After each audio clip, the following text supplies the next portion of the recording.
Ukraine's accession to NATO is supported by 20 countries of the alliance. Swift and successful adaptation to NATO standards and Western weapons allowed Ukraine to withstand a full-scale Russian invasion. So now it's NATO's turn, and it must adapt to geopolitical turbulence and threats posed by Russia.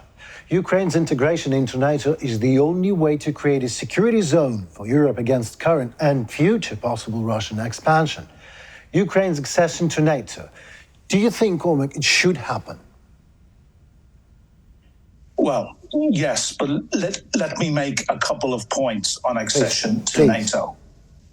I wrote an article. I'll send it to you after this interview, just for interest. It was published on a website of a TV channel here that I do a lot of interviews with, and I basically talked about the 5 great lies which Russia tells and has been developing.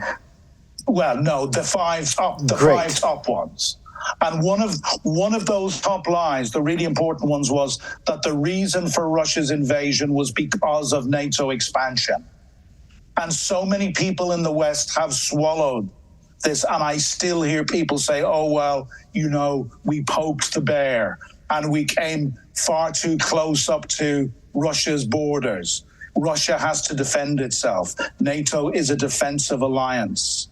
The countries like your country, Latvia, has begged to join NATO. They weren't coerced into it. You've joined NATO for your own security because you know of the threats. Isn't it funny, or isn't it strange, that Russia has never attacked a NATO member? If Ukraine had already been a member of NATO, and I believe personally that moves should have been taken from 2008 to start bringing Ukraine into NATO. Were Ukraine a member of NATO, this invasion would never have happened.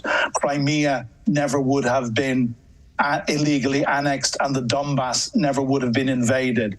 I believe that is one of the great Russian lies. Now, clearly, my second point, clearly there is growing support to take Ukraine into NATO.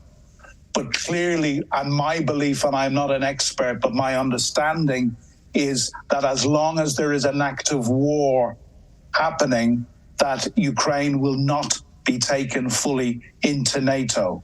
So again, we're back to the fact that we must ensure that Ukraine wins this war, and then we must ensure Ukraine's security, and not just Ukraine's security, because quite honestly, and I'm going to tell you a little story in a moment. Quite honestly, I have believed since 1916 that Ukraine fights for all of us. Ukraine is the frontier on the eastern boundary of Europe that is keeping the wolf from all of our door. In 2016, 2017, when I went out at first, and I was working with a group of about 20 ambassadors we were working on how to deal better with the media and how to construct your messages. And we were looking at what were the most important things that all ambassadors across Europe should be saying. So everybody was talking in unison. And I was taken aside by a senior colleague and said, you know, Cormac, the Ukrainians are very, very fond of saying they're fighting for us, they're fighting for the rest of Europe. This does not really go down very well in Western capitals. Maybe you should tell the Ukrainians to stop saying this.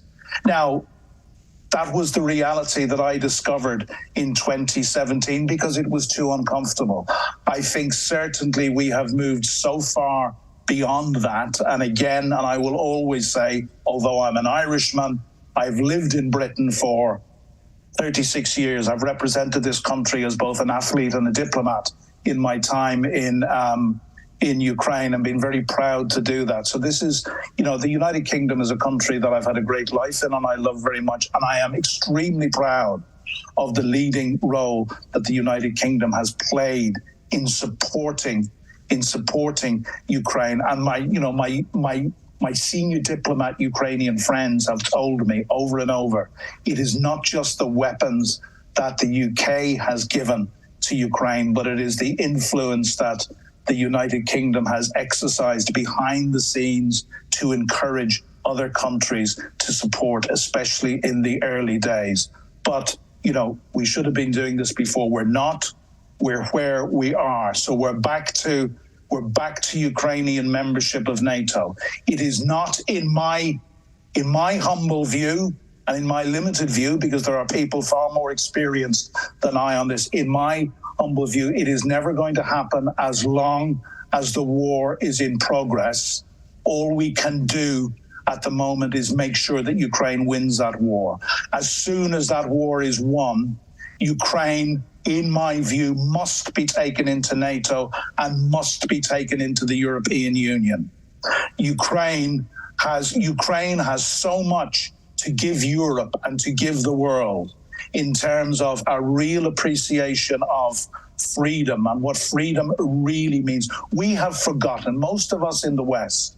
When Ukrainians talked to me about freedom, it was with an understanding and a visceral nature that I never heard people talking about freedom before.